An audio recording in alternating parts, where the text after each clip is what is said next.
Thanks in part to California Center for the Books grant program known as Book to Action, we here at the Glen Avon Library are happy to present an interview with Jennifer Carcamo, the film director and producer of Eternos Indocumentados, along with her associate, Dr. Stephen Osuna. We hope you enjoy.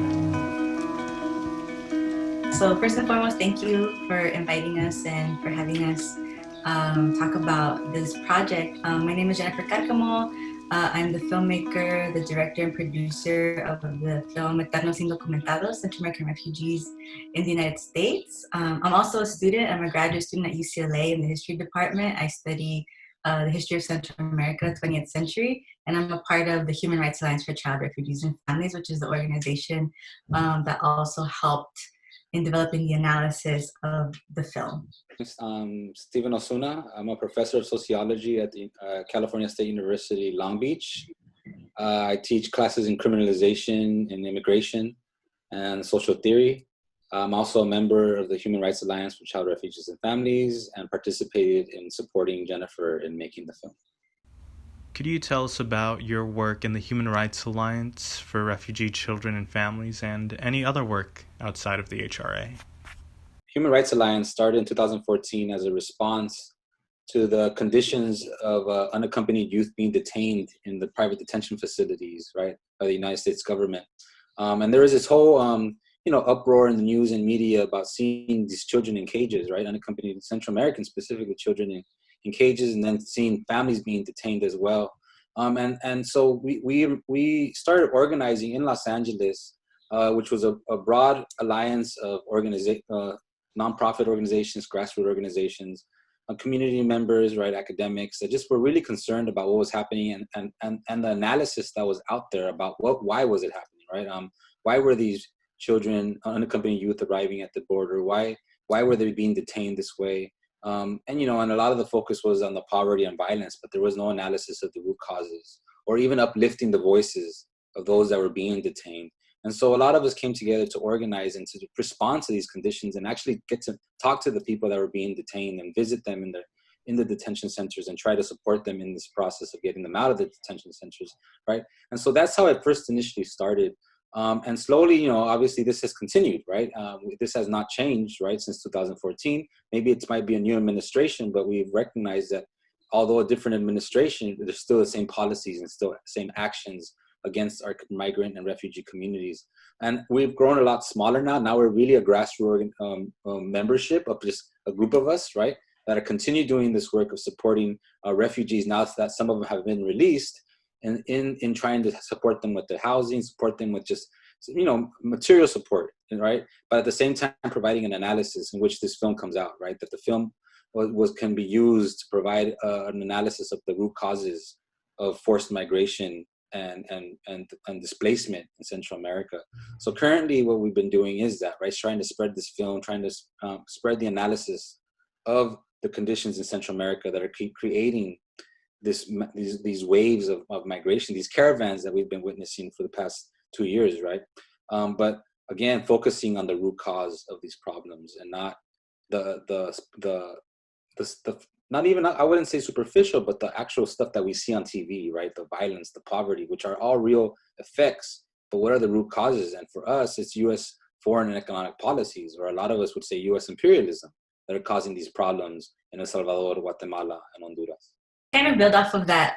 So I'm also part of HRA, but I'm also part of different organizations. Like I mentioned earlier, I'm a graduate student at UCLA, so I work with a lot of undergrads, graduate students, and faculty who also do work on Central America, who study migration, to different levels of it. I'm a part of two other organizations called UNICA, La Unión Centroamericana, which is an organization that essentially represents all Central American students on campus, mostly undergraduate students who are interested in just learning more about Central America, having these conversations, not just in an academic context, but then also with students who have also shared this experience. A lot of them migrants. We have a lot of undocumented students who are involved in the organization who know firsthand, what it's like, what the conditions are like back home, what the journey is like here, and then what does it mean to be and try to adjust to the reality here. Also part of CAIGA, the Central American ITMA's Graduate Association. As a graduate student myself, my research focuses on Central America, and most of the people, all of the students involved in the organization do research on Central America. And one of the things that we try to do in the group is, like Stephen said, continue developing that analysis, right? Making sure that the research, the scholarship that we're working on has that shared analysis that talks about the root causes of migration, but not just that, right? Looking at the different dimensions within the diaspora as well, for a lot of us who study the diaspora here in the US. So it's all overlapping work. Students, refugees, organizers, faculty, right? We try to make all these connections in order to expand and continue sharing our analysis. So for either of you, were there any formative experiences that brought you to your chosen career path or cause? To speak specifically to, like, you know, why I did this particular project, Eternos Indocumentados, in collaboration with the Human Rights Alliance, was because, first and foremost, I think mentioning I am Salvadoran. I was born in the States, and my parents migrated during the 1980s, during the Civil War in El Salvador, the late 70s. And I grew up kind of not really knowing a lot of that history and wanting to learn more about that history, having these questions, but not really understanding them because my family didn't talk about them. And it wasn't until I got to undergrad, became involved in a student organization called UCEO, La Unión Salvadoreña de Estudiantes Universitarios, that I had the space to start asking those questions, learning about El Salvador, what was happening. I actually produced my first film about that organization and kind of like my experience becoming politically conscious, learning about this. And it was a combination of a journey of trying to understand the history of my family, and then realizing that it's much more than El Salvador, right? It's also Guatemala, Honduras. There's refugees all over the world, right, that are affected by capitalism, by U.S. imperialism in different ways. So for me, if there was a formative experience, it was that. And that kind of, so I've always been really interested in film and visuals. I'm very much a visual learner. I like working with pictures, video. I draw a lot of inspiration from poetry and music. So my first film, which was called Children of the Diaspora, I did in graduate school. So I got my master's in documentary film and history. Initially, I did it because I wasn't sure, you know, in terms of like career path, what it is that I wanted to do. I was technically at the time being groomed to be in academia, but I also really wanted to explore the idea of doing film and seeing film as a potential tool to share the research that I was doing, because I do very much enjoy like the research that I do, but then also trying to find ways to make it more appealing to the masses. And for me, film was a way of doing that. So I wanted to explore the idea of like becoming a filmmaker. What did that mean? What did that look like, especially here in the US? Being given the opportunity, I did. So I got my master's in documentary film and history at Syracuse University.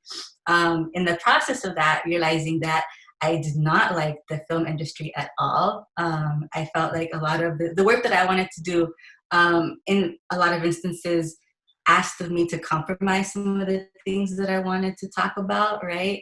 In an effort to make it more appealing to mainstream media, the film industry, right? We were being groomed to, for example, work for companies like Disney, CNN, Fox News. They boasted about, you know, like kind of, you know, graduates going to these institutions, which, you know, do their own work, but I realized that that wasn't for me. That's not what I wanted to do. That's not where I wanted to go. But I really enjoyed film and saw it as a tool, like I said, to kind of highlight the research that I was doing.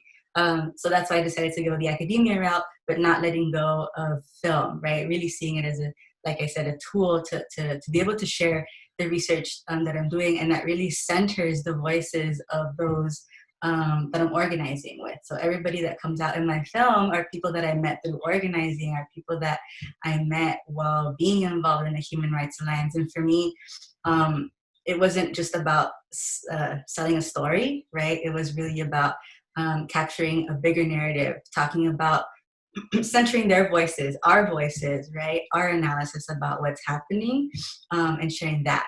So my journey is definitely not your typical, I guess, journey into filmmaking, into academia, into organizing.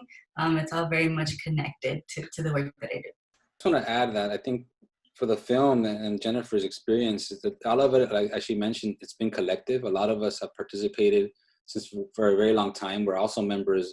I was also a member of UCEL that she mentioned, the student group, Salvadoran student group. We've been members of grassroots organizations that have really shaped our understanding of of the problem that our communities face, right? And so whatever our professions are, a lot of us in the HRA are full-time workers somewhere else. I'm a professor, Jennifer's a student, other members are part of nonprofits, but our focus oftentimes is focused on that issue, right? On the issues of migrants, refugees, and working class communities. So I think really our experiences have been shaped by the working class communities we come from, right? My mother is Mexican, my dad's Salvadoran, so the experiences of migrants and refugees from Mexico and El Salvador have really shaped how I see the things around me and how I teach, how I participate in organizations. And, you know, this film, I think, is a reflection of that. What are some of the long-standing struggles that you've faced in the HRA, whether that be for you personally or for the populations you've worked with? With HRA in particular, I think kind of speaking to what Stephen shared earlier, right? We are a very grassroots organization, so none of us get paid to do what we do in the organization. Everything is completely volunteer based. So you have that, right? Like we have full-time jobs, we have families, we have other commitments, but we do this because we genuinely believe in the work that needs to be done, in uplifting the stories of refugees and migrants coming to the US. So our work has been evolving over time. The way that we essentially function is trying to really pay attention to what the demands of the community are, and then building from there, right? So initially when we started, we did a lot of actions, right? We were very active in like visiting migrants in detention, going to detention centers, meeting the families. And in an instance, right, and it comes out in my film. I think the film does show the visuals of us, the work that we were doing, but being there in solidarity, right? So for example, the hunger strikes that the mothers organized, the hunger strikes that took place in Adelanto, while we weren't actually in the detention centers a part of those hunger strikes. We heard the demands that they were sharing, and we made it a point to share it with mainstream media, right? To make it known that they were doing this and that they had valid reasons for doing it and that we supported them. Now, a lot of our work focuses on supporting the refugees that have been released, right? So for example, all of the people that come out in my film, like I mentioned, are people that met organizing. A lot of them I met when they were still in detention, but the interviews happened after they were out of detention, right? So they were trying to make a life here, get in school here, you know, find jobs here. So a lot of our work now has transitioned into, okay, how do we support them here? And unfortunately, the reality has been becoming more difficult since we started this work instead of easier.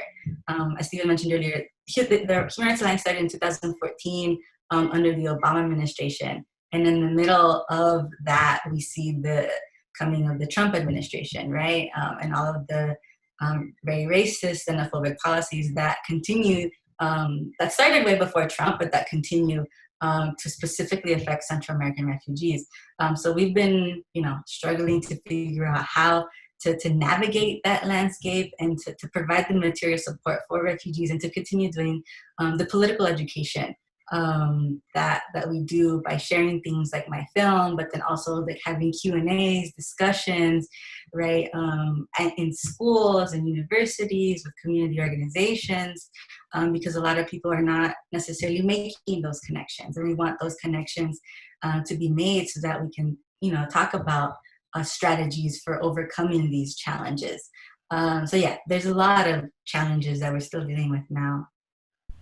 Due to the overt nature of the Trump administration's anti-migrant and refugee sentiments, policies, have you seen your cause bolstered or weakened? It comes in waves. I think it comes and goes depending on situations. I think once we saw the caravans, or even what we call the exoduses of Central Americans from Central America, people were very supportive of providing relief at the border, right? Visiting families at the border, and it still continues to this moment, right? So I think there's moments where you see an escalation of organizing, and there's moments when there is, it's a low point. But I think for us, it's been consistent for us. We recognize that it's something that's ongoing, right? And obviously we know that the solution, is long term, right, to change the systemic problems that we see. But in the immediate is supporting those families that need the support. So we recognize that, under Obama, under Trump, like you just said, right, under Trump is more overt, right? The difficulty with it's when it's covert, right, where everyone thought it was fine, but it wasn't, right? Under administration of Obama, we saw a coup d'etat in Honduras, right? That was one of the major issues that caused the mass migration of Hondurans, right? So, there's things that we need to open up more. And I think one thing that we've been doing and that we will continue to be doing is political education, right? And that's what the film, and I will keep on mentioning that throughout this interview, but political education is vital, right, to our organizing, right? We could do all the organizing on the ground, but if we don't have the political education to do why we're doing it, we don't see the why we're doing the main point of the organizing. That momentum, like what Stephen mentioned about the caravans, is actually the reason why I thought it was important to release the film when it came out. It was December of 2018. We strategically decided to do the premiere on International Human Rights Day. And it was that fall when the big caravans were making national television, right? And Trump was tweeting about it constantly, saying that, making all of these allegations about who was involved, that there was outsiders, right, who were influencing this. And so we were like, no, like there's valid reasons why people are leaving, and we're not talking about those reasons. 80% of the people who participated in that caravan were from Honduras, and that's very much tied to the 10-year anniversary of the coup d'etat that happened in 2009, right? But those connections weren't being made. And even now, right, my film, at the time too, a lot of focus was on Trump, and there was almost this nostalgia for Obama, that he was, much more humane in his policies. And what we know from experience in the work that we're doing is that it's absolutely not true, right? So it was important for us to include that in the film, in the analysis, to show that this started way before Trump, and that it needed to be called out as well. There's also a section, now we're talking about Joe Biden, the Democratic candidate. He was a part of that, right? As VP of the Obama administration, and there's this oh, is he going to be better? But his political trajectory tells us otherwise, right? So for us, it was very intentional to release the film when it happened, right? Not only to critique Trump, but to understand that this comes from a legacy, right, of U.S. intervention, U.S. imperialism, domestic policies here in the U.S. that target are very racist, and particularly affect the working class as well here. With the film having no distributor, the question is, who was your intended audience? Or was your film ever intended for a target audience? I guess, to be completely honest, I mean, the audience was always, well, here in the U.S., the diaspora, right? Talking about the experiences that we've had here, but then also for a lot of people who were reading mainstream media and not getting the analysis that we had, right? So it's definitely a broader audience that we were also trying to get to in that process.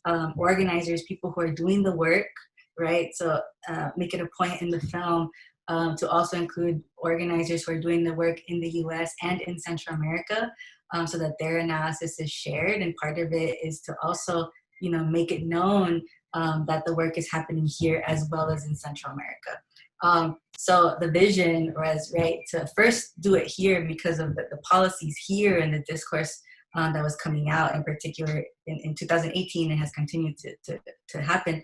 But then to also screen it in Central America, in Latin America. I had the opportunity to screen it in Mexico, El Salvador, Guatemala, Honduras, and more recently Cuba. And all of those were through invitation So because of having gone to El Salvador, Honduras, and Guatemala in particular to do interviews with grassroots organizers over there who were a part of different movements, there was a network, right? And wanting to have this shared analysis, not just like focus on El Salvador, but really to look at it more broadly.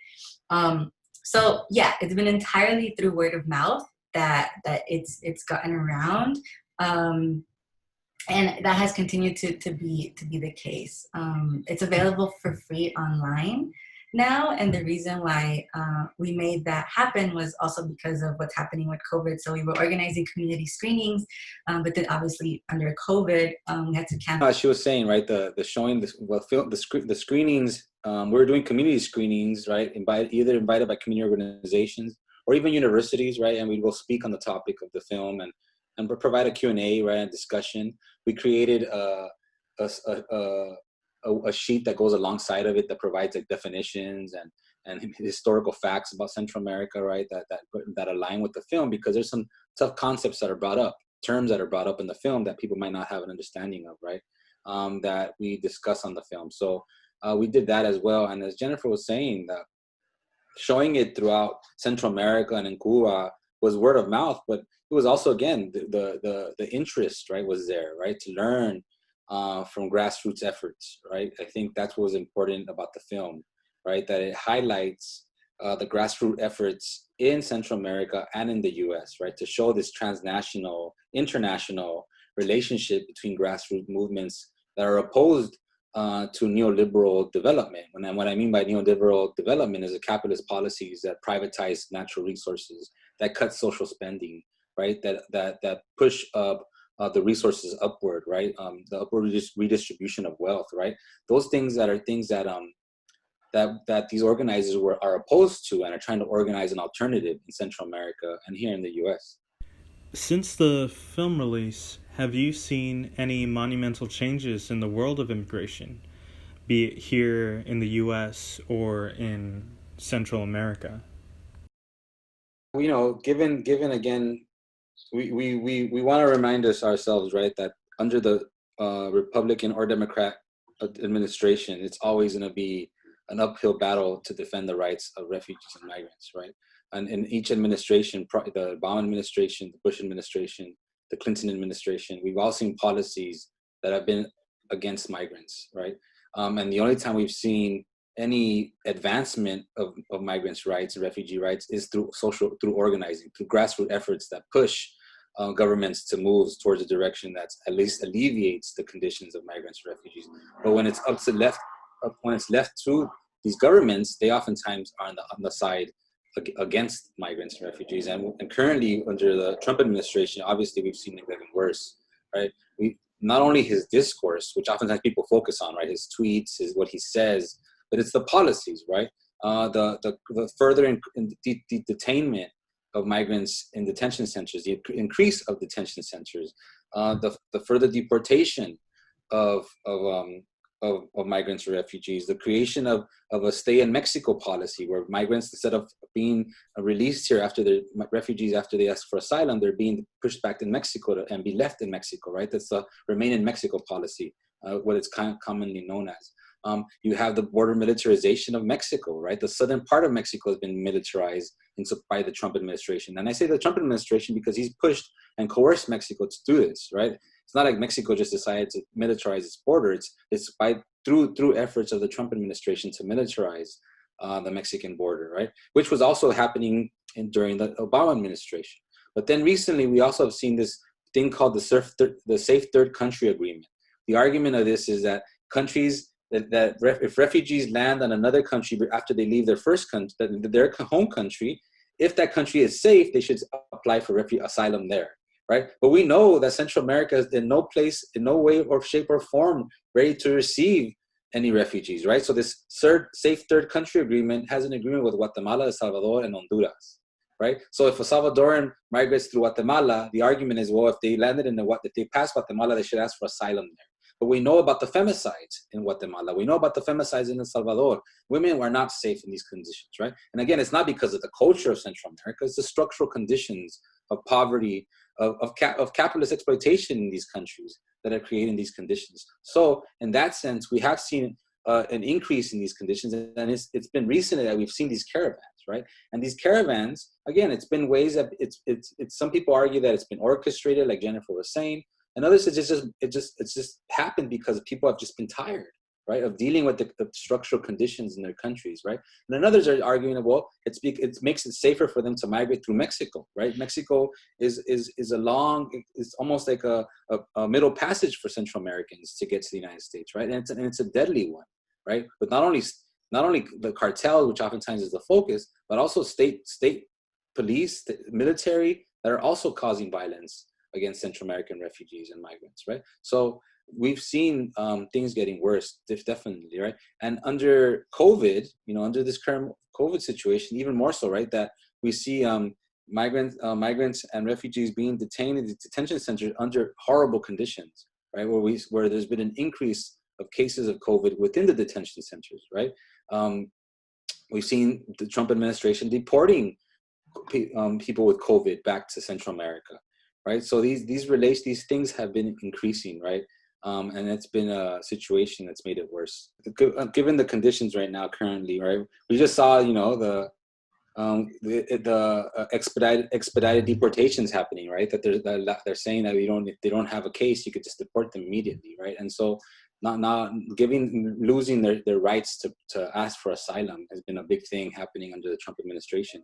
And more recently, right, with the right-wing turn happening throughout the world, right, but specifically in Central America, we see that, right-wing governments in Honduras, Guatemala, and recently in El Salvador, taking the positions that support the Trump administration, right, and seeing this rise of almost what we call neo-fascism happening in the region, right? And so as the Human Rights Alliance, we're participating with other organizations in this thing called Diasporic Salvis, where we're calling out the Bukele administration for his response not only to the COVID-19 situation, but also his treatment of marginalized communities in El Salvador. I know, I'm sure people saw the news of the images of gang members and how he put them inside the prison cells, right?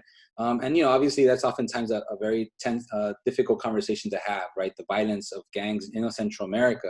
But we also recognize that the root causes of that is never addressed, right? That usually the response to violence is more violence and militarized violence. And securitization, which I mean by like more military, more police on the streets, rather than social programs that alleviate poverty, right? So programs that provide healthcare, that provide education.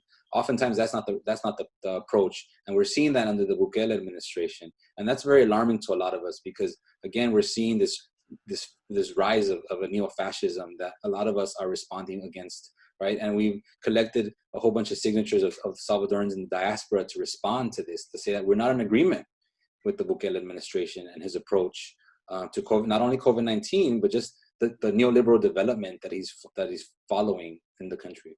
So building off of what Stephen just shared, right, about the work that we're doing with Diasporic Salvis here in the U.S., that analysis also comes from our relationship with social movements in El Salvador.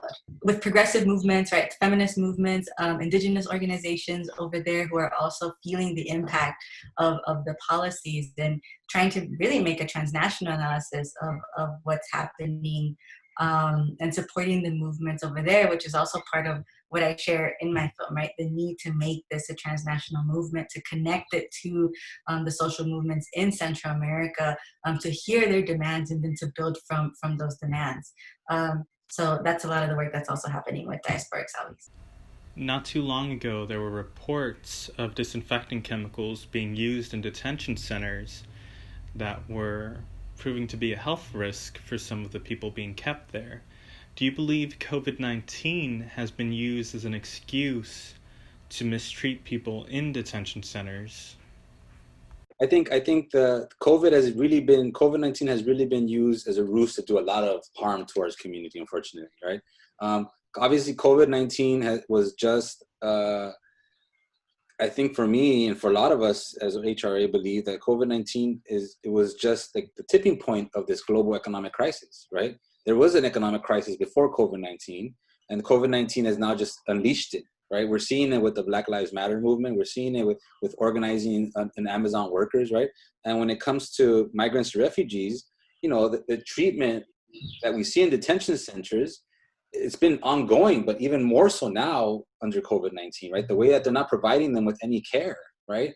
But this just goes back to the treatment historically of migrants and refugees in this country, right? So it makes it okay for governments to treat migrants and refugees in this form, and part of civil society accepts it as a norm, right? That they shouldn't have come here, right? Or they shouldn't have been here illegally. Constructing this idea of the border under the Trump administration, right? His idea of the wall. He's like, a few recently I saw the news, he went to visit the wall, and he's like, oh, the wall stopped us from COVID. Like, what are you talking about? Like, we have one of the highest rates of mortality because of COVID-19, right? But this construction, right? And the thing is that a lot of people don't buy it, but there's a lot of people that do, right? And unfortunately, not just white folks, right? Even within the Latinx community, there's people that support these policies, that support this view, right? So this is also not only, it's cross-racial, but it's also like a class perspective, right? Where you have a class dynamic going on, where you have people that want to maintain an economic system that benefits them, right? And the COVID-19 situation has really elevated that for people to see that, the treatment of detention centers is humane, of the prison system in general, right? So that I don't want to differentiate between the private detention centers and prisons. They're all cages, right? And they're all part of the prison industrial complex, right? And so that's one thing that we have to uplift here. So this moment where we're talking about abolition, that's becoming a very important topic of discussion, is that, right? As the idea of abolition, of abolishing the conditions of oppression and exploitation to build a better society, right? And I think one place to see that is the fight for migrants and refugees and their rights, right? Their rights not only for asylum, but their rights to stay at home, right? The rights that U.S. imperialism doesn't affect their homelands, right? And that's why I think Jennifer's film and the film that we supported is that trying to show the organizing in Central America of folks that believe that, right? They want to organize in Central America to make sure people have the right to stay and not feel forced to migrate. How have you seen the current pandemic affect your line of work? One thing with the film that we decided, like Jennifer mentioned, right? We decided to make the film accessible online for free, right? Because before we were only screening it as invitation, right? We would be invited, we'd show it, and we were also asking for donations when people wanted to see it, stream it online. But after COVID, we realized that we should just make it a free, accessible film for everyone to watch it, right? Because again, we want to distribute this film as political education. And Jennifer did eloquently describe that, she wanted to participate. She wanted to make this film as a form of political education to disseminate the information, right? So one element of the film also is to uplift the struggles of migrants and refugees, not only like the root causes, but show how they organize themselves in the detention center, right? How they did the organizing, right? We were supporting them, right? So the thing is that I think is important to realize this, right? Is that, we weren't necessarily providing services like a nonprofit that just provides them and gives them information and supports them. But we are actually uplifting their organizing efforts in the detention center, right? Providing an outlet for them to be able to speak from, right? So I think that's something that's highlighted in the film that I think we wanted everyone to see. So, we've been providing through that experience also the fundraising that we've done with the film. We've used that money and redistributed it back to the refugees we've worked with, right? So providing financial support whenever we could to them, right? Whatever they needed for rent, for food. Under this COVID-19 situation where a lot of them lost their jobs, we're providing them with some funding from the money that we've received, right? So again, this is a really grassroots efforts, and created almost like an informal refugee fund, right? Where we provide the money that we receive and we redistribute it back to them, right? Because they're the ones that need it, and they know what they need to use it for, right? So instead of us like keeping tabs of what are you spending on, no, the families need the resources. So however they need to spend it, they use it, right? So yeah, I think in this moment, right, it's really connecting through the Zoom or through the Messenger app, talking to them that way, right, and reaching out to them that way. I believe your film does an amazing job at humanizing migrants. So, how do you believe we can continue to move forward in humanizing a people that constantly suffer from dehumanization, both in the media and by governmental powers? I think that the best way to continue to support is to really center the stories of these communities, right? Their narratives, their histories, their experiences in whatever work that we do. Like we mentioned earlier, in the Alliance, we all do different work outside of the organization itself as professors, as students, as community organizers, as educators. Um, but what we try to do always is to make sure that in our work, we continue to center those experiences and our analysis in that, especially ourselves being Central American, having those coming from that history and that reality, being a product of it, and always reminding people that it is because of this history that we are here, and then because of that, we also have a historic responsibility to speak up when it's necessary to speak up and to call out things that continue to affect our communities in whatever work that we do. So I think it varies for different people in different spaces, but I think as long as it's that, right, centering those experiences, the experiences of the masses in the work that we do, then we're doing the work that needs to be done. What advice would you give to institutions like the library in empowering those voices diminished by a country that all too often seems bent on silencing them? I mean, I think very much along the lines of the previous question, right? Doing things like this, centering those stories, those narratives, especially, as a library, I think it's important to create spaces like this, do programs like this, highlight those experiences. I know that there's a lot of organizations in the Inland Empire, in that area, right, that do this work. A lot of our community, the people that we work with, have ended up over there because, cost of living here, the situation, it's really unaffordable in LA. So, people are going to the outskirts, and those stories aren't being told, like you said, right? They continue to be invisibilized, marginalized, seen as new populations, but this has been happening for a while. So I think, yeah, just doing things like this, inviting other organizations locally to share the work is important. I think as a public institution, the library should be a space to engage people in the struggle for social justice, right? I think you should really, create more spaces, like Jennifer said, to engage community members and organizations to advocate for social change around the library, right? I think that's important, especially now that we're seeing attacks on programs, on social programs in the United States, of cutting programs like libraries, right? That they're trying to cut institutions like libraries, which are publicly funded, right? I think this is the moment to really engage that discussion of what kind of society we want. Do we want a society where our needs are met socially, right? And so a library is a fundamental part where it could engage communities that are oftentimes marginalized or fear being part of institutions. So the library should be an open space. It should almost be like a sanctuary for communities, right?